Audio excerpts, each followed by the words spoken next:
예, 바로 이어서 딱 또 8시 됐으니까 시작하는데 토지 가격의 상승 원인에 대해서 먼저 딱 보고 앞으로 내가 어느 지역을 할 거냐. 제가 큰 금액 갖지 말고 올해 목표를 하나 설정했으면 좋겠어요. 21년 한 해는 큰 목표로 하지 마시고 한 소액인데 한 5천만 원에서 1,000만 원 사이로 내가 할 수 있다. 내가 여유 자금이 내가 2천 정도는 지금 현재 저축을 해놨는데 2천만 원 갖고 갭 투자로 해도 돼, 아파트를. 근데 지금 현재는 아파트 현실적으로 이제 쉽지 않으니까, 현재는 서울 지역 인근에는. 그러면 내가 토지라도 한번 해보겠다. 그럼 어떤 토지가 있냐? 제가 사례를 한번 보여드릴 테니까 그 사례 보시고 저렇게도 할 수 있구나라는 것만 알고 가셔도 저는 이 강의에 이렇게 좀 뜻이 좀 있었다, 좀 효과가 있었다라고 볼 것 같은데, 일단은 가장 큰 상승 원인은요, 집값하고 땅값이 올라가는 가장 큰 이유는요, 지금 현재 사람들이 만약에 경기가 좋아 그럼 따라 올라가겠죠. 경기가 안 좋으면 따라 떨어지겠지. 이게 이런 경기 사이클이라는 게 있어요. 그래서 경기 사이클 때문에 당연히 올라가는 건 당연한 거죠. 근데 가장 토지에 대해서 규제 좀 민감한 게 국가 정책이에요. 하필 왜 여기다가 신도시 만드는데 옆에 있던 사람들은 그냥 국가 정책에 따라 그냥 땅값이 올라가는 거야. 내가 잘못한 게 아니라 국가가 해준 거죠. 그리고 해당 도시 안에서 올해는 우리 인구가 지금 현재 우리 시가 지금 현재 50만인데 앞으로 70만의 도시로 만들어서 어떤 거주 환경이나 또는 주민들이 생활하기 좀 편하게 어떤 계획을 좀 하겠다. 그게 발표되면 이 근처 어딘가에는 호재가 있을 거란 말이야. 그래서 기본계획이나 국가계획이 바뀔 때가 가장 행정계획이 많이 바뀔 때 토지 가치가 많이 바뀝니다. 그리고 사람이 많이 들어가니까 사람에 관련된 거는 항상 뭐예요? 일자리예요. 그래서 산업단지가 생기면 일자리 생기잖아요. 그러니까 일자리를 만드는 건 산업단지인데 그럼 우리나라의 산업단지가 어디에 있는데 어디 앞으로 설치가 될 건데 그거에 따라 땅값이 올라가는 건데 지금 현재 산업단지는 공장이기 때문에 서울 수도권 같은 경우는 서울하고 인천하고 경기인데 이쪽 라인은 자연보존권역이라 공장이 못 들어가요. 그러면 이쪽 라인하고 이쪽 라인밖에 없잖아요, 지금. 근데 북쪽으로는 잘 안 간단 말이에요. 그러면 이쪽 라인에서 공장 지을 수 있는 곳이 어디냐? 경부고속도로 라인을 옆에 끼고 있어야겠죠. 그래서 화성하고 평택이었던 거야. 그 다음에 용인이고. 왜? 산업단지가 들어가니까, 클러스터 산업단지가 들어가니까 일자리 창출이 되면 집 져야 될 거 아니에요? 그럼 그 땅이 지금 현재 농림지역이었는데 주거지역으로 바뀌었어. 그럼 토지 가치도 올라가겠죠. 그러니까 기본계획이 바뀌는 거거든. 그래서 일자리하고 같이 다닌다. 근데 제일 먼저 뭐를 기본적으로 깔아야 돼요? 살기에 가장 편하려면 도로 깔아요. 젖줄. 도로 또는 철도예요. 그래서 여기 교통망 등이 토지 가격에 상승시키는 원인 중에 하나다. 그리고 이제 크게 보면 이제 거시적으로 예를 들어서 전 글로벌적으로 봤을 때 삼성이라는 회사가 경기가 되게 좋으면 평택 지역도 살아요. 왜? 평택 지역이나 또는 이제 기흥이나 또는 어디? 아산 이런 데가 현재 삼성이 주로 개발을 하겠다고 하는 곳이기 때문에 일자리가 더 많아질 거고 거기서 수익이 많아지면 돈도 많이 벌겠죠. 그 사람들이 뭘로 가요? 그렇죠. 먹고 쓰는 거에만 쓰진 않아요.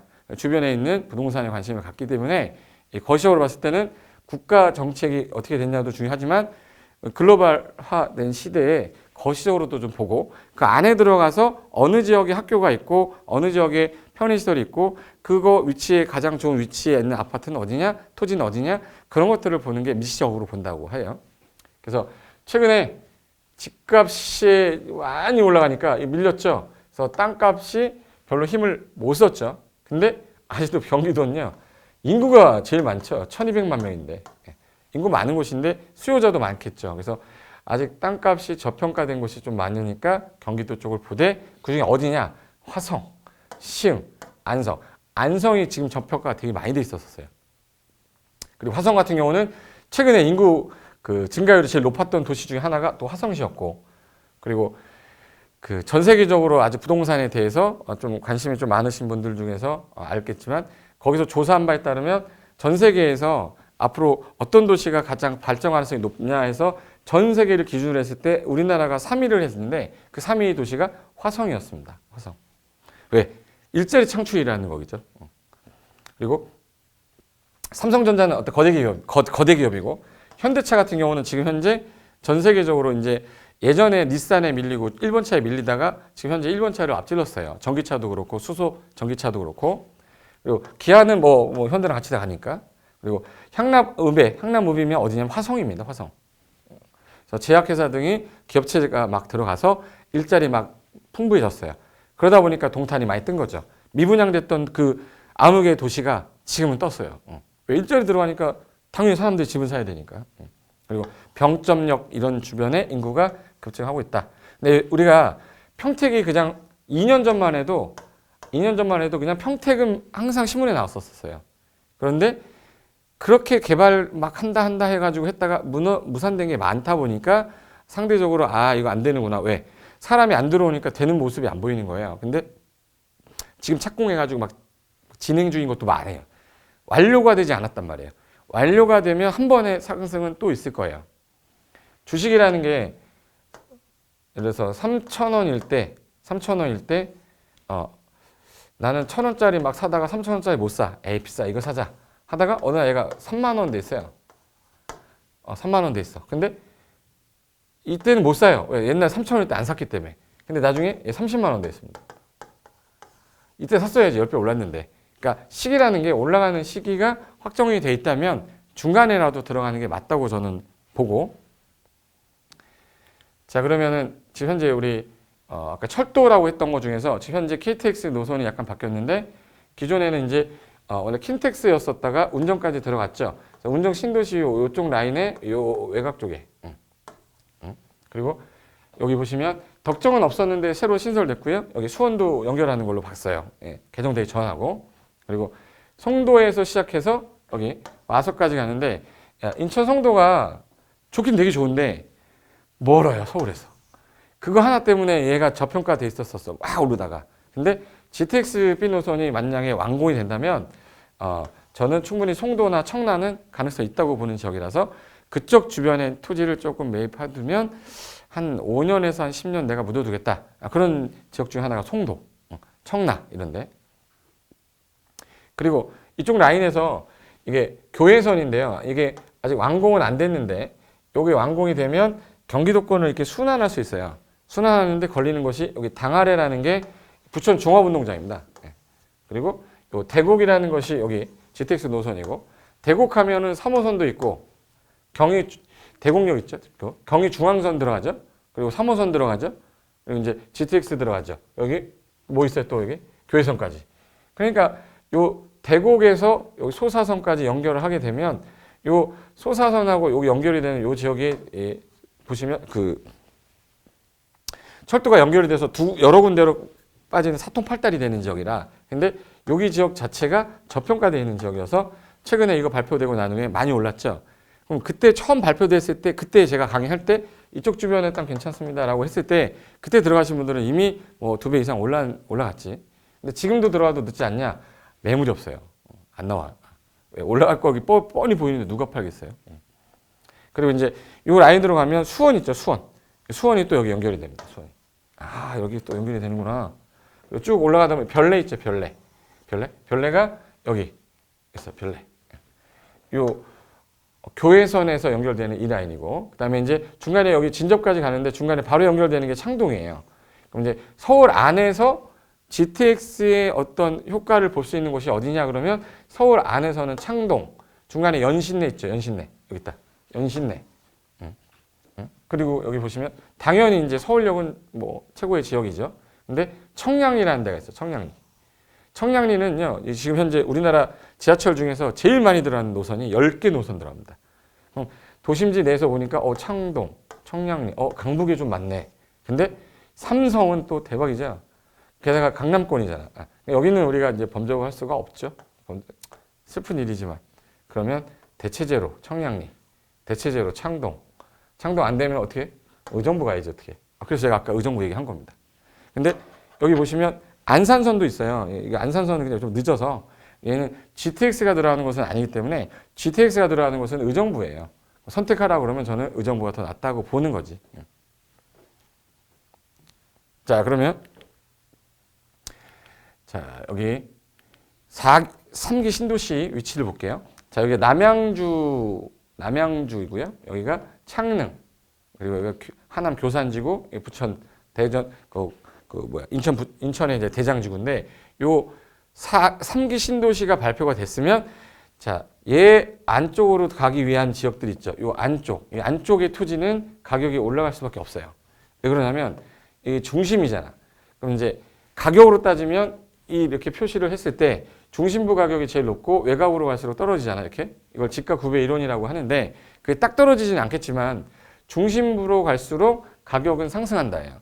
근데 여기가 지금 서울인데 여기가 만약에 예를 들어서 교산지구야. 그럼 교산지구하고 그 앞에 있고 여기 서울이에요. 예를 들어서 강남이다 그랬을 때 그럼 얘 가격이 올라가면 이 앞에 있는 애가 안 올라갈 수가 없는 거죠. 얘가 이렇게 올라갈 수는 없잖아. 그죠? 그래서 요 신도시 앞쪽이 좀 저는 이제 토지를 볼 때 보시는 게 좋지 않겠나.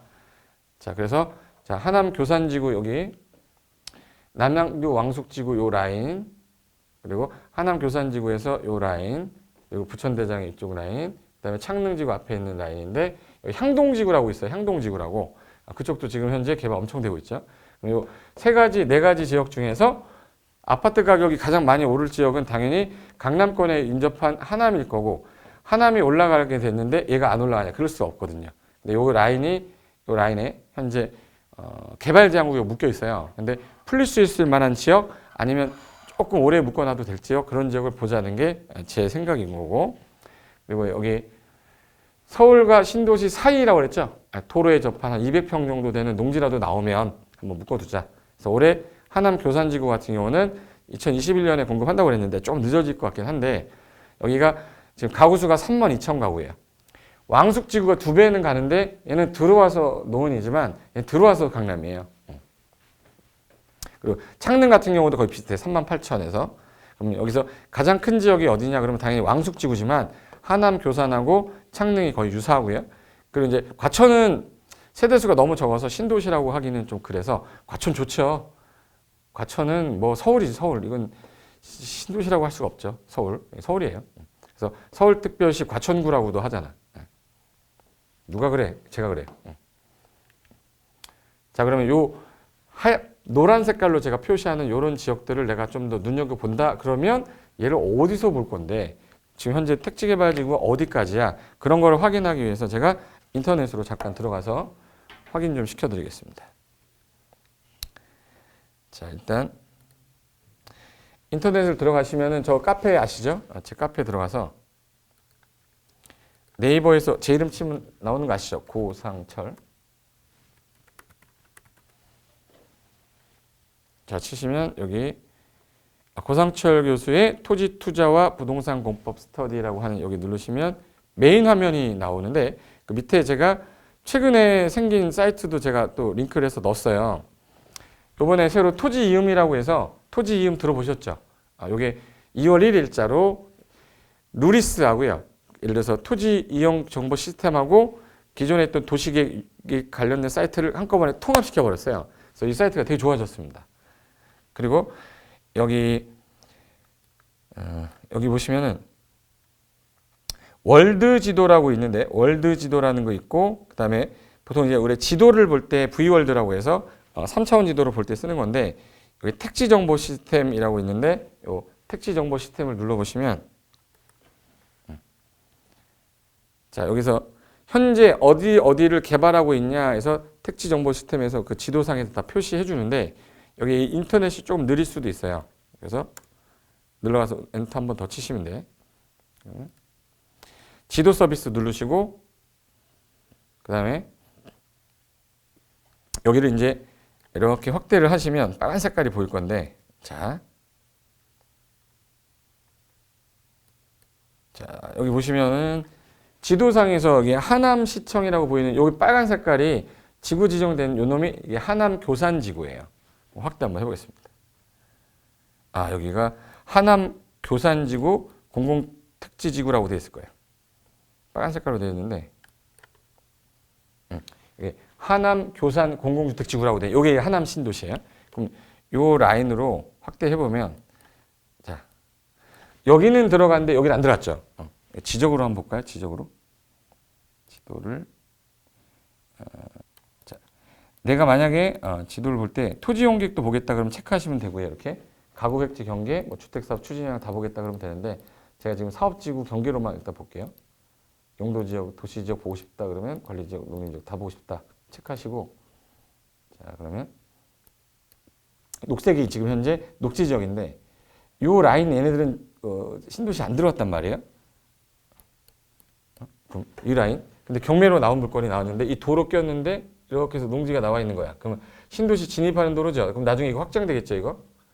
확장되면 나중에 수용당할 수 있기 때문에 이렇게 생긴 땅은 되게 좋아요. 왜? 수용되고 나면 이 부분이 이제 개발 가능하니까. 근데 이 돌에 딱 붙어서 길다랗게 된 거 접해서 너무 좋다. 이거 사면 나중에 수용당할 가능성이 있어요. 그래서 도로에 붙었다고 해서 무조건 다 사는 게 아니라 모양새에 따라 약간 달라진다라는 거 좀 하나 기억하고 계시고. 그 다음에 여기가 지금 현재 하남 교산지구인데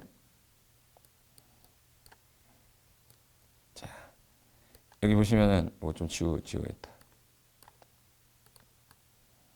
자, 여기 위쪽으로 가시면은 우리 이제 하남에서 미사지구라고 했던 곳이고요. 강남 강동구청이고 여기 올림픽공원이에요. 그러면 이 하남에서 IC에서 나와서 큰 도로로 가게 되면 여기로 바로 들어가는 데 있죠. 이 라인 쪽에 있는 지역은 토지 가치가 안 올라갈 수가 없는 거라는 얘기지. 그럼 여기가 이제 하남이라고 하면 다른 지역도 한번 봐볼까요? 교산지구 한번 봐볼게요. 교산지구는 이쪽에. 자, 여기 요 빨간 색깔 모양이 교산지구예요. 교산지구고 요게 향동지구고 이쪽이 이제 고양 향동지구로 나오죠. 그리고 여기 손 갖다 대볼게요. 여기 나오면 고양 창릉 공공택지지구 여기 놓으면 여기가 향동지구. 그래서 여기 지금 현재 공공주택지구 사업하고 있는 곳이고 이걸 여기를 클릭해야지. 그러면 여기 지역 땅하고 여기가 이제 서울 라인이고요. 서울 라인이고 여기가 이제 경기도 라인의 고양시예요. 고양시인데 이쪽 라인하고 이쪽 라인은 여기가 서울이기 때문에 가격 상승률이 분명히 여기는 이제 높겠죠. 근데 여기가 일산 앞에 중간에 꼈기 때문에 일산 사람들은 그냥 뭐 찬밥 됐을 거고 이 안에 보시면 지정이 안 된 곳이 있어요. 이렇게 이거는 발표되자마자 다 올랐어요. 이거 발표되자마자 왜? 신도시 다 됐는데 여기만 개발이 안 돼. 이 군부대 있거든요. 군부대. 그래서 이쪽 라인을 좀 보는 게 좀 맞다. 수도권에 있을 때는. 그래서 이렇게 해서 지구별로 어느 위치를 갖고 있는지를 좀 보고 싶다면 여기가 아까 말했던 인천의 이제 신도시고요. 과천지구는 여기 있습니다. 여기 과천 여기 공공주택지구 보이시죠? 그래서 이 빨간 색깔 이렇게 보시면 돼. 내가 원하는 것만 좀 보고 싶다. 현재 상태가 어디까지 왔냐? 현재 수용이 돼서 보상금이 나오냐 안 나오냐 이런 것들 보고 확인하시면 되는 거니까 사이트 자주 들어가시면서 좀 봐주셨으면 좋겠습니다. 자, 그럼 이제 전국적으로 한번 볼게요. 전국적으로 땅값 제일 많이 오르는 게 어떻게 올랐는지 한번 보여드리겠습니다. 자, 우리가 땅이라는 게 보통 나대지만을 생각하시는데 땅 그러면 이게 나대지가 없다고 보시는데 오래된 건물들이 있는 이 땅들은 다 나대지예요. 그러면 우리가 머릿속에 생각하는 나대지는 건물이 없는 땅이다라고만 이렇게 생각하시면 안 되고 얘가 42년이 됐어요. 그럼 얘는 건물 가치는 거의 없어. 그럼 이 땅에 대해서 하는 거죠. 토지 투자하는 거예요. 이것만 나대지가 아니라는 거야. 얘랑 똑같은 땅이에요. 오히려 얘 같은 경우는 지었을 때 가치보다 얘는 철거하고 난 다음에 치면 주변에 새 건물이 없기 때문에 가치 상승률이 더 높겠죠. 그래서 나대지 찾아라 그러면 오래된 건물 찾으면 된다. 자, 제가 2012년도부터 현재 작년 2022년까지 20년까지 해서 8년 동안 제일 많이 땅값 오른 지역이 어디야 그러잖아요. 거의 다 세종시입니다. 보실래요? 세종시 1등 했죠. 이때도 1등이고 1등 했는데 갑자기 2등 했죠. 2등 한 이유가 2015년도에 대구가 우리 박근혜 정부에서 마지막으로 여기 대구를 올려주고 왔어요. 대구가 그래서 제일 많이 올랐었고 그 다음에 다시 또 2등이 했던 이유가 2016년에 제주도가 그렇게 떴어요. 그래서 여기는 제주도가 1등이었습니다. 제주도가. 땅값 상승률이. 그 다음에 다시 찾았습니다. 1위로. 탈환했죠. 그래서 1위였던 거 동그라미 한번 치면 지금 벌써 몇 번이야? 4번, 5번, 6번. 그리고 최근에 다시 올라왔는데 19년도에는 서울 아파트 값이 너무 많이 올라서 토지 가격도 같이 올랐어요. 그래서 그때는 서울 1등이었습니다. 서울이죠. 전국으로 봤을 때 서울 딱 두 번 빼고 다 세종시였어요. 세 번이구나. 세 번 빼고. 제주도까지 하면. 왜 세종시가 땅값이 많이 올랐냐? 쌌기 때문에 그래. 쌌는데 계속적으로 올랐잖아요. 그리고 정부가 계속 정책으로 도로 연결하겠다.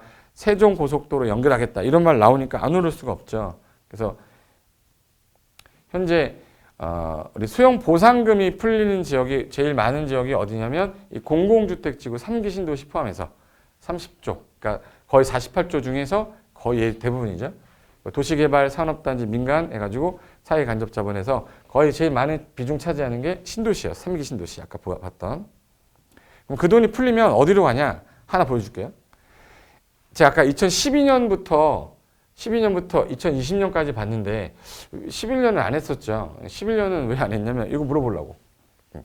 11년도에 토지 가격이 가장 많이 상승한 지역이 있었습니다. 어디였을까요? 뭐 이게 라이브인데 뭐 볼 수가 없으니까 이거. 일단 이거 힌트는 이응, 치읓, 기읒이었습니다. 2011년도에 도대체 뭐가 있었는데 얘가 왜 1등을 했을까라 생각해 봐야죠. 이응, 치읓, 기읒. 어떤 분이 인천군이라고 그러던데. 네. 인천군이 아니라 연천군입니다. 연천군. 연천군이었어요. 연천군이 뭐가 있었는데 1등을 했어. 이게 이 당시에 파주 운정 3지구가 보상이 나왔었어요. 그럼 보상이 나왔으면 그 돈을 가지고 사람들이 어디를 갔냐? 어디 갔을 것 같아? 대토 취득한 거지.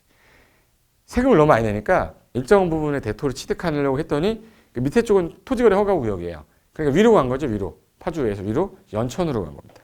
그럼 올해도 분명히 하남시, 남양주시 분명히 자금이 풀릴 거 아니에요?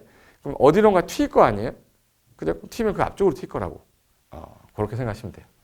여기가 토지 보상금이 풀리면 돈 다시 어디로 가요? 부동산으로 갑니다. 이게 토지 보상금 50조 원이 풀린다 올해. 근데 여지껏 토지 보상금 풀린 돈 중에 상당 규모가 다시 어디로 들어왔어요? 부동산 시장으로 흘러 들어왔어. 갈 데가 없잖아. 뭐 주식 괜찮죠 지금? 비트코인, 비코 위험해 이거. 주식 너무 많이 올라서 불안해 지금 코로나 때문에. 그러니까 나중에 안정적인 걸로 가겠죠. 그래서 이게 노무현 정권 당시에 2006년도죠. 그때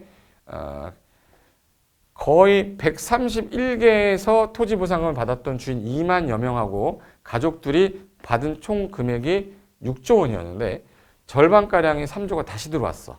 그럼 절반가량이 들어왔다는 얘기는 서로 살려고 했다는 얘기죠. 가격 다시 올라갔지. 보상 풀리는 해 땅값이 떨어질 수가 없습니다. 그리고 이 부동산 값을 폭등을 부른 이유는 일단 노무현 정부 때 기업도시, 혁신도시 막 지정했거든요. 그러다 보니까 지정되면서 주변에 땅값이 막 풀린 거죠. 그리고 공급 대책은 없고 세금 규제로 부동산 때려잡기만 하다가 결국에는 신도시 만들겠대요. 그래서 판교 신도시가 이때 나온 겁니다. 그러면 이제 서울 집값을 안정화시키려고 했더니 또 요 2기 신도시가 나오면서 보상금이 또 풀렸어요. 그래서 그 풀린 보상금이 또 이제 집값 집사하려고. 그래서 이제 노무현 정부 때 서울 아파트 값이 상승률이 94%였습니다. 그리고 집값 상승의 부시가 될 거냐 이 보상이. 그럼 이제 정부도 머리를 써야죠. 옛날에 이런 적이 있었는데 그럼 어떻게 해야 돼요? 내가 보상금 대신 땅으로 줄게. 대토 보상이 나왔어요. 대토 보상. 그래서 3기 신도시 보상금이 이거 또 부동산 가격 올릴 거 아니야. 그러면 여기 LH 같은 경우는 현금 보상을 좀 줄이고 대신 개발 지역 땅으로 보상해서 주겠다. 이걸 대토 보상이라고 그래요. 이걸 높이겠다는 거지. 그래서 더불어민주당에 있는 의원이 이 대토 보상 내역을 봤더니 52조 원 중에 거의 대토 보상은 5%밖에 없었다. 그래서 이거 안 되겠다 해서 막대한 보상금이 또 들어올 거야, 집으로. 그래서 땅값 또 올라갈 거니까 이걸 어떻게 하는 게 좋겠냐 해서 대토 보상 비율을 좀 절반 이상으로 올리겠다. 그래서 LH 쪽에서는 이런 걸 하려고 하는데 주민들 반발 심하겠죠, 당연히. 돈 받고 나가고 싶은데 땅 준다니까. 그래서 제가 잠깐 아까 말씀드렸듯이 사람이 가장 많이 늘어나는 지역이 어디냐? 일자리 많아지는 지역이 아까 요 초록 색깔이 자연 보전 권역이라는 애입니다. 그래서 여기는 대규모 단지의 신도시나 뭐가 안 들어가요? 산업단지가 안 들어가. 그러니까 양평군, 여주군, 이천시, 광주시 일부, 가평군은 신도시란 말이 없어요. 그런데 요 분홍 색깔, 좀 약간 보라 색깔이 과밀 억제 권역, 과밀 억제 권역입니다. 밑에가 이제 성장 관리 권역인데 이 성장 관리 권역 자체가 신도시가 좀 들어갈 가능성이 좀 있는 데죠. 여기 여력 있는 데가 여기랑 여기죠. 딱 보니까 교통 좋은데 어디야? 평택, 화성, 오산, 안성이죠. 용인하고. 그리고 위쪽으로 보면 김포하고 파주하고 양주인데 양주는 약간 의정부 뒤쪽에 있다 보니까 의정부에 밀린 거죠. 그래서 이런 지역이 개발이 될 수밖에 없게 돼 있어요. 그러다 보니까 우리나라에 있는 산업단지 현황도인데 강원도 보시면 두밀산골은 없죠. 거의 다 여기 몰려 있어요. 이렇게.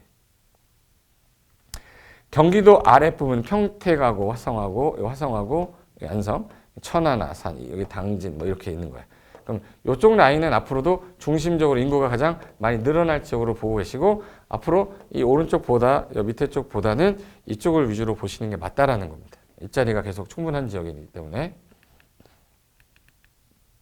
그리고 제2경부도 구리부터 시작해서 어디까지? 세종까지. 그럼 이제 여기하고 자 제2경부하고 경부고속도로하고 제2경부하고 요 제2경부 나오죠. 그럼 여기 요 사이 있죠, 사이. 여기 요 라인으로 이제 집값이 많이 땅값이 제일 많이 올라갈 거예요. 제2경부가. 제2경부 어딘지 좀 알아야 되는데 구리잖아, 구리. 구리에서 이렇게 판교 지나서 성남 지나서 이렇게 옵니다. 그래서 세종까지 가는 거죠. 자, 그럼 이제 제일 궁금한 게 이거야. 다 알았어. 그럼 어떤 땅 사야 돼? 토지 왜 사? 토지가 만약에 가치가 상승할 우려가 있다면 이 주변에 큰 거시적으로 봤을 때 개발 계획이 이쪽에 있냐 없냐. 개발 계획이 있는 이쪽 땅하고 저쪽 땅하고는 완전 차이가 나겠죠. 그래서 항상 토지 하시는 분들은 행정계획 관련된 내용을 좀 많이 보셔야 되는데 제가 많이 물어보는 말 중에 토지 사본 적 있어요? 라고 이제 물어봐요. 그럼 이제 한 100명 있으면 한 5, 6명 이렇게 들어요. 그 다음에 아파트 사보신 적 있으세요? 하면은 한 50명에서 60명 들어요. 그래서 내가 다시 물어봐요. 아파트 살 때 혹시 건물만 사고 땅은 안 사죠? 했더니 아니래. 다시 손 들어보세요. 그래서 땅 사보신 적 있어요? 했더니 아파트 사신 분 다 듣는 거야, 그때. 왜? 아파트를 샀지 난 땅 안 샀다고 생각하고 있는 게 일반인들이야, 다. 토지는 안 샀다고. 집은 샀잖아요, 집은. 그 아파트가 갖고 있는 그 땅의 일부 지분, 공유지분 갖고 있잖아요. 그러니까 땅도 사는 건데 그렇게 땅에 대한 개념 자체가 안 잡혀 있기 때문에 그러니까 이제 어려운 거죠. 그래서 기본적인 개념이 잡혀 있지 않아서 그러니까 자, 매입하려면 거의 대부분이 건축물 지려고 하는 거죠.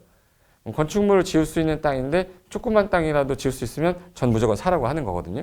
그래서 사례를 한번 볼 건데 자, 이게 사진 보시면 이거 뭐지? 계란 후라이죠.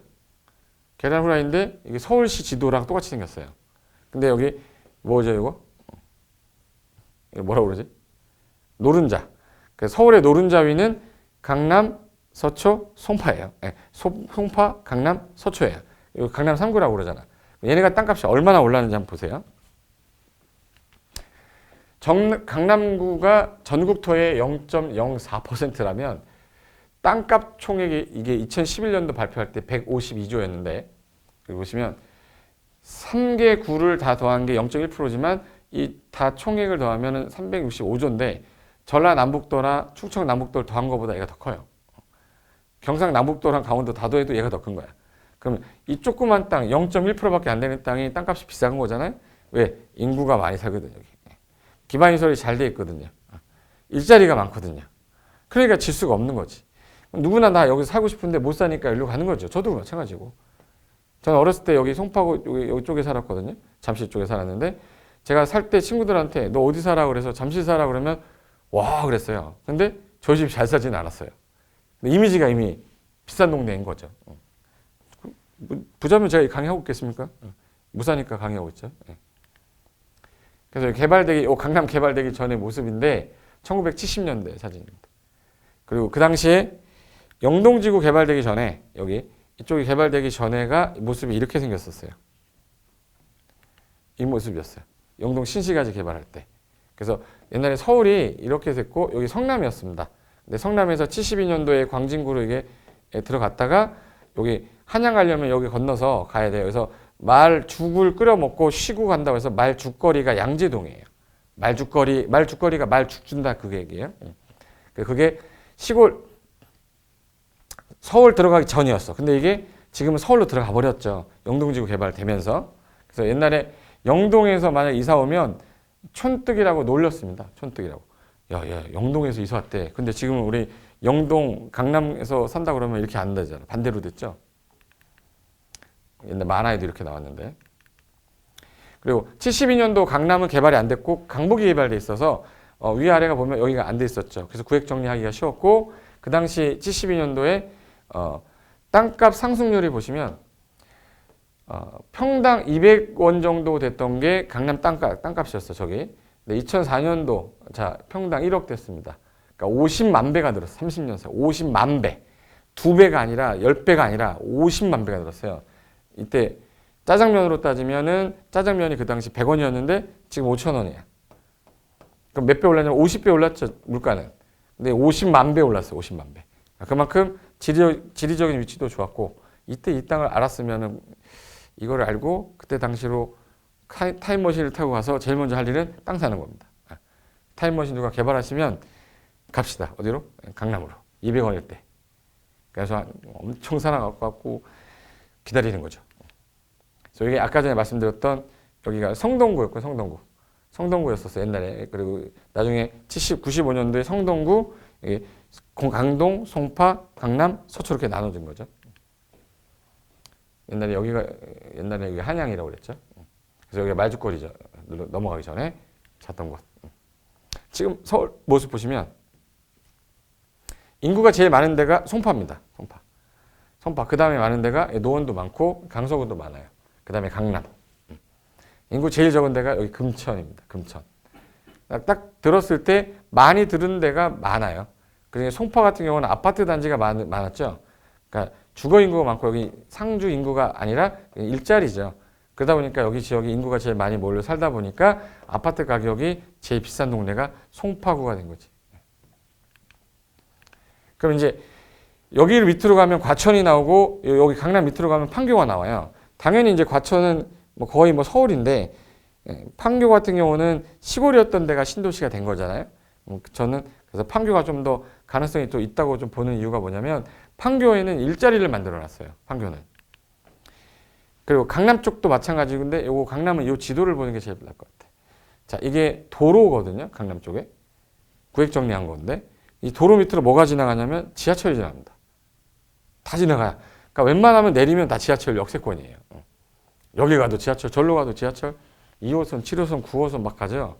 그래서 여기 지역 같은 경우는 강남은 안 좋을 수가 없어. 위에 올라가면 난리도 아니거든요. 근데 여기는 약간 다르구나. 옛날에 이게 음아파트 앞에 움집이고 70년도 당시에 강남 사거리입니다. 저희 학원이 있는 곳이 여기인데 여기가 국교원 있는 쪽이거든요. 이 당시엔 건물이 없었어요. 그리고 이게 코엑스 자리입니다. 코엑스 자리고 이쪽으로 쭉 가면 여기 잠실인데 뽕밭이었었어요. 그 잠실은 섬이었기 때문에 잠실도라고 그랬어요. 옛날에.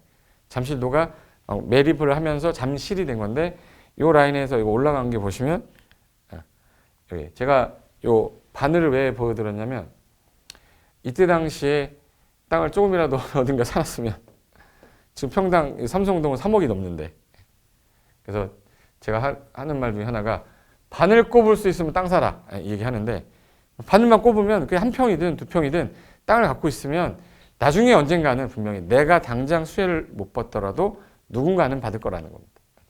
지금 이제 무역센터 올렸죠? 그리고 나서 지금 현재 모습 보시면 천지개벽이죠. 이 무역센터 옆에 보시면 다 논밭이었는데 여기가 평당 3억 하는 곳입니다. 됐고 그럼 이제 어떻게 가격이 올라갔는지 집값은 떨어져도 땅값은 오른다는 말이 여기서 나왔는데 하나 보여드릴게요. 강남의 테헤란로 땅하고요. 압구정동의 현대아파트 중에 누가 더 많이 올랐냐를 비교 한번 해봤어요. 강남 개발될 당시에 70년대에는 평당 약 4만 원 개발이 막 됐을 때 테헤란로 주변값이 지금 현재 2009년 현재는 1억이었어. 근데 2011년 강남역 주변은 3억이고요. 선릉역이 2억이었었어. 최소한 한 1억 5천 정도 보는 거예요. 그러면 30년이 지났을 당시에 2009년도에는 2,500배가 올라간 거예요. 2,500배. 강남 땅값은 압구정동보다 얼마나 많이 올랐냐? 2,500배 올랐는데 압구정도 현대 아파트가 평당 44만 원에 분양했었거든요. 44만 원에. 근데 2009년도 당시에 평당 6천 정도 갔어. 그래서 여기 130배 들었습니다. 그래서 요 130배고 얘는 몇 배예요? 2,500배야. 이건 이길 수가 없어요. 땅값이 올라가는 거야. 근데 또 이건 강남 얘기하니까 또 네 얘기지 그거고 다른 데 가볼게요. 요게 이제 그 신문에 나온 건데 아파트를 10년간 수익률로 따졌을 때 아파트는 59.5%고 여기 주택은 54%, 41% 주식은. 근데 땅 역세권만 이걸 비교해 본 거예요. 6년간. 근데 경기도 평택의 안중역사 같은 경우는 여기는 200에서 300%예요. 그러니까 얘는 3배. 3배. 얘 같은 경우는 0.5배지. 수익률이 확실히 땅이 높구나. 요거는 이제 용인으로 제가 해보는데 용인. IMF 당시에 98년도에 용인시가 여기 용인시예요. 용인시에서 그 당시 33평짜리 평당 15만 원에 구매했는데 지금 현재 올라서 2009년 당시로 했을 때 500만 원 정도까지 호가했으니까 한 30배 올랐다. 아주 저평가됐던 지역이. 근데 대치동에 이제 우성아파트라고 있는데 우성아파트가 2억 6천이었는데 토지 가격입니다. 토지 평당. 근데 이건 아파트는 약 6배 정도 올랐어. 결론은 대치동의 아파트 6배 오를 때 여기는 30배 올랐어요. 여기다 1억 투자했으면 6억 된 거지만 1억 투자하면 30억 된 거니까 확실히 토지하고 아파트를 봤을 때는 토지 상승률이 높다라는 건데 여기는 강남이니까 될 거라고 믿었겠죠. 근데 그 당시에 뭐라고 그랬냐면 강남도 급상승해서 폭락 올 거라고 그랬어요. 근데 강남은 불패신화라고 그러잖아. 계속 이렇게 올랐던 거고. 이게 이제 최근에 제일 땅값 많이 올랐던 게 세종시라고 했었죠. 세종시. 세종시는 이렇게 혼자 우뚝 쓰고 있습니다. 2020년도 작년 3분기 집값 변동률이고요. 그리고 이제 세종, 그 다음에 수도권에서는 이제 어디로 보냐면 과천하고 하남하고 성남인데 여기가 다 개발 계획인 호재가 있는 지역들이기 때문에 땅값 상승률이 높았던 건데 경기도 성남 같은 경우는 이게 일자리 제2판교나 제3판교 있죠. 그 개발 계획이 좀 반영이 돼서 많이 올랐습니다. 그래서 이제 3분기 때 제주 서귀포시가 코로나19 재확산이 되고 태풍 수의 영향으로 관광객은 감소가 됐는데 그래서 제주 땅값이 좀 떨어졌다. 그리고 제2공항 개발이 좀 더 졌어요. 그래서 또 떨어졌어요. 1등이었습니다. 근데 울산 동구, 여기 동구 청남 진해 이건 다 조선업이 망하면서 이렇게 떨어졌었는데 최근에 조선업 다시 올라가고 있죠. 그럼 조선 제조업이 올라가면 다시 올라갈 상승 여지가 있는 데는 동구하고 진해, 거제, 통영 이런 데입니다. 그래서 매년 이게 국토교통부에서 발표를 하니까 그 내용을 좀 보시면서 토지도 지방도 어느 지역이 좀 좋겠구나 이런 생각도 좀 들어보시고 가끔가다 이렇게 세미나 같은 거 하게 되면 한번 참가로 와서 보시면 도움이 좀 되지 않을까. 자, 판교는 제가 왜 중점적으로 보라고 하냐면 판교 주변에 있는 토지 있어요. 안에 있는 거 말고 이게 10년이 지나면 그 당시에 제2의 강남이 될 게 뻔하다라고 했는데 지금 거의 비슷하게 가고 있고요. 강남 인구가 판교로 많이 옮겨갔거든. 그리고 판교란 말 딱 들으면 젊은 사람들이 많아요. IT 기업이 많다 보니까 이미지가 젊은, 스마트한, 수준 있는, 경제력 있는 좀 활발해요. 일자리가 있어서. 그리고 4차 산업 위주고 IT 키우죠. 그리고 깨끗한 도시다. 그래서 현재는 판교가 경기도에 있다라는 그런 한계는 있지만 제가 볼 때는 아직까지는 판교 주변의 토지는 가격 상승률 여력이 있다고 보는 거고 신도시 중에 유일하게 일자리 수가 주택 수보다 더 많아요. 그래서 자족도시가 될 수 있다는 얘기지. 그리고 업무지구 계속 확장하고 있고 제2판교, 제3판교로 개발하고 있기 때문에 저는 이제 강남을 대체할 수 있지 않겠냐. 강남 자리는 삼성에게 뺏길 거고요. 삼성에서 조금 가면 판교란 말이에요. 그래서 아마 그 3대 축으로 이루어지지 않을까. 그래도 아직까지는 경기도라 과천하고 자꾸 비교되는데 과천도 좋죠. 근데 거기는 일자리가 여기만큼 있지 않기 때문에 그래도 조금은 판교가 좀 더 낫지 않을까. 그래서 판교의 위치인데 판교 보시면 여기로 볼까? 판교 신도시인데요. 여기 이렇게 해서 여기 이제 위례고요. 근데 요 라인으로 이렇게 해가지고 서울에서 오는 라인 직통 라인이라 교통이 좋은 거죠. 근데 판교를 이길 수 있는 데는 어디냐? 얘죠. 예. 서울에 더 가까운 어디? 위례야. 근데 아직 교통이 제대로 지하철도 안 들어왔지만 벌써 올랐잖아요. 여기 기대감이 얘보다 높다라는 거예요.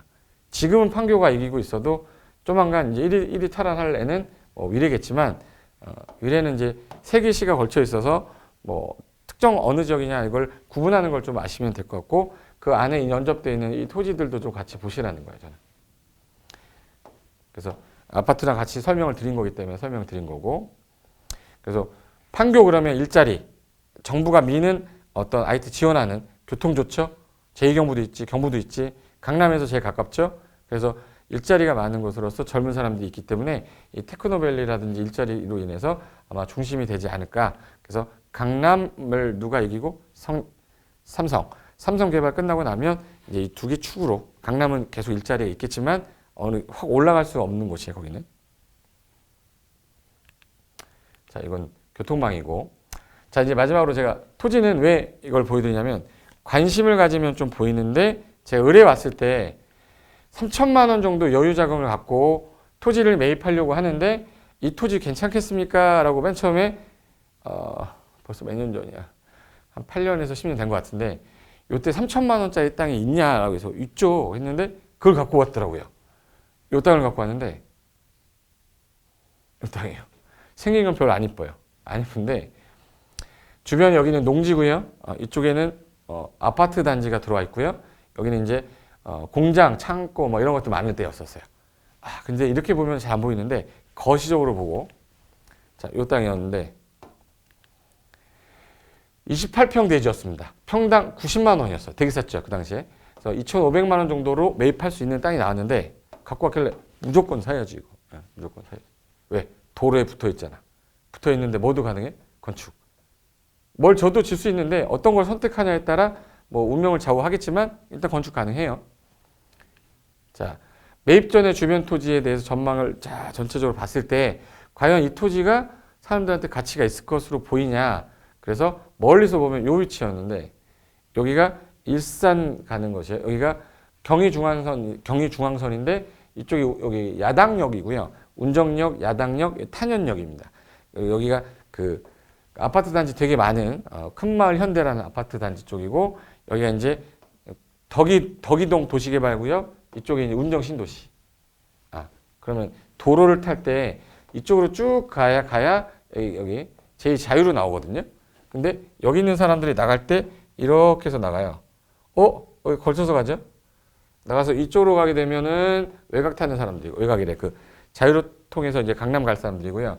일로 가게 되면은 이제 일산으로 통해서 가는 거거든요. 그러면 이 양쪽으로 갈라지는 지역 내에 무조건 지나가야 되는 길이었어요. 위치 좋죠. 위치 좋아. 자, 그리고 요 지역이었는데 왼쪽이 운정신도시, 아래가 대규모 아파트 단지가 있었고 현재 주 간선도로 접해 있다. 위치 좋다. 그래서 토지용계 확인서를 뜯었더니 93제곱미터에 28평 나대지로 평당 90원에 매입했던 땅입니다. 여기가 90만 원에. 이렇게 생긴 거. 이렇게 생긴 거. 이렇게 생긴 거. 모양새가 이쁘게 나오지는 않을 것 같은데 이쪽에다 건물 지으면 되죠. 이쪽 주차장 같은 거 쓰시면 되니까. 근데 28평이야. 근데 계획관리입니다. 그때 당시에 성장관리 방안은 없었어요. 성장관리 계획으로 바뀌었는데 이게 계획관리 지역이면 그 당시에 건폐율이 40%였기 때문에 48에 32, 428, 428에다 3더하면 11평 정도 짓는 거죠. 그럼 이 토지에다 건물을 지을 때 다른 제한은 거의 없었고 그 당시 그냥 계획관리였습니다. 자, 그러면 이 땅이었어요. 그 당시 땅이 이 땅. 뒤에 교회 있죠? 근데 이 도로가 아까 이 도로를 통해서 밑으로 내려가서 우회전하면은 운정신도시 가서 왼쪽으로 자유로 빠지는 길인데 자, 여기다가 건물 졌어요. 지금 현재 어떻게 되어 있는지 한번 보여주고 갈까? 자, 여기가 28평이고 지목은 대로 돼 있고 지금 현재 건물 졌어요. 어떤 걸 전놨냐면 이거 전놨습니다. 아까 그 땅인데 이거 전놨어. 슈퍼마켓이죠. 투투 슈퍼. 저도 뭐 이렇게 좋아하지는 않겠지만 동네 슈퍼진 거예요. 슈퍼 줬는데 왜 슈퍼 줬냐? 뒤쪽에 빌라 단지가 엄청 많이 있습니다. 걔네들 들어오는 거 보고서 야, 그러면 이거 조그만 거지만 주차할 수 있는 공간도 여기 있으니 와가지고 여기다 주차해놨다 물건 사고 나갈 수 있지 않냐. 그래서 수요는 있을 거고 초입이었기 때문에 지금 현재는 바꿨죠. CU로 바꿨는데 CU 편의점으로 바꿨을 뿐이고 장사 잘 되는. 요 안으로 들어가는 초입이에요. 이 안쪽으로 들어가는 초입. 그러면 이제 볼까요? 지금 이 건물을 이제 졌을 때 일반 철골 구조로 지었는데 그때 당시는 40%밖에 안 됐는데 지금 성장 관리 방안이 지정되면 건폐율이 늘어요. 40%가 아니라 얘는 더 늘어. 예를 들어서 10% 정도를 더 져서 50%까지 질 수 있기 때문에 저기 땅의 증축도 가능합니다. 10% 정도. 그래서 옆에서 이렇게 보면 이 아까 뒤쪽에 있는 아파트 단지가 이거예요.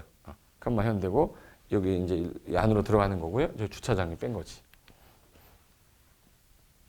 그래서 지금 현재 얼마 전 왔냐? 11평 졌죠? 28평 중에. 근데 아까 용적률이 40%였지만 지금은 성장 관리 방안이 들어서 50%가 적용받기 때문에 대지 면적의 28평이니까 10%면 2.8평이죠. 2.8평 정도를 더 넓힐 수는 있습니다. 증축해서. 그래서 최근에 편의점의 일만 하는 게 아니라 요즘에는 뭐 수소 충전소를 이제 만들겠다는 거예요. 그럼 이 동네 수소 충전소 넣을 수 있는 곳이 저기밖에 없어. 그러면 편의점이 많이 없는 곳에서는 저런 것도 넣어서 주차 공간에서 주차하면 되죠. 부수입도 생기는 거기 때문에. 그래서 관련된 기사들 제가 잠깐 참고한 거고. 자, 이게 편의점 같은 경우는 건축비가 많이 안 들어요. 컨테이너로도 할 수 있기 때문에 이게 이동용 주택 있죠. 이동용 컨테이너 같은 거, 이게 수송하는 거죠. 이렇게 갖다가 놓은 거예요. 이렇게. 이것도 마찬가지고요. 여기 컨테이너 같은 거 갖다 놓고 CU하고 있는 거기 때문에 건축비가 저 건물 저거 컨테이너가 1,800에서 2,000. 예를 들어서 좀 썼던 거 누가 썼던 거 재고 쓰면 1,500으로도 살 수 있어요. 그럼 만약에 아까 그 땅이 2,500에다가 취득세에서 3,000이 있다 다. 그리고 이 건물 짓는데 예를 들어서 지금 한 2,000 정도 썼다. 그리고 이제 CU를 해서 돌리면 매달 수익 나올 거 아니에요? 월세라도 주면 그럼 토지 가치는 당연히 올라가죠.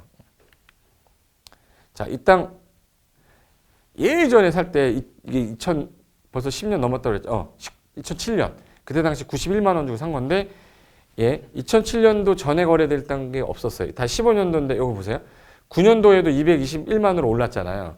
평당 가격만 이렇게 올랐어. 200만 원, 369만 원. 현재 최근에 거래된 거 보시면 가격이 제일 많이 오른 데가 369만 원, 281만 원이니까 대략 350까지 불러도 거래가 될 거예요. 이 안에 있는데도. 얘는 초입이잖아요. 위치가 제일 좋은데 지금. 여기 이 안에 있는 땅도 315만 원에 최근 거래됐죠. 그러면 이런 땅들이 제가 설명드리고 이제 끝내야지. 자, 지금 현재 91만 원인데 지금 350 정도로 만약에 본다. 360 정도로 본다. 그러면 얘 지금 현재 얼마 올라간 거냐면 자, 260만 원이 올랐어. 200만 원 올랐다. 200에 28평이면 뭐지? 28에 16. 2는 4. 5,600이구나. 5,600에다가 건축비까지 더하면 예를 들어서 권리금 알파하면 3,000에다가 권리금 2,000 정도 받으면 1억 정도 차이가 남는 거죠, 현재. 근데 제 생각에는 지금 현재 이 땅은 350에 거래 안 돼요. 최소한 500 정도 선에 거래될 거기 때문에 500선에다가 그 개발 이익까지 포함하게 되면은 535니까 1억 5천 한 대략 한 2억 정도는 충분히 나오겠지. 그죠? 그러면 2억 정도다. 내가 2,500 정도 넣고 3,000, 총 5,000 들어왔죠? 4배 오른 거죠. 그리고 걔도 계속 매달 뭐가 나왔었을까? 월세 받았겠죠. 그 당시에. 땅은 뭐 월세 못 받는다고 그러는데 건물전은 월세 받는 거잖아요.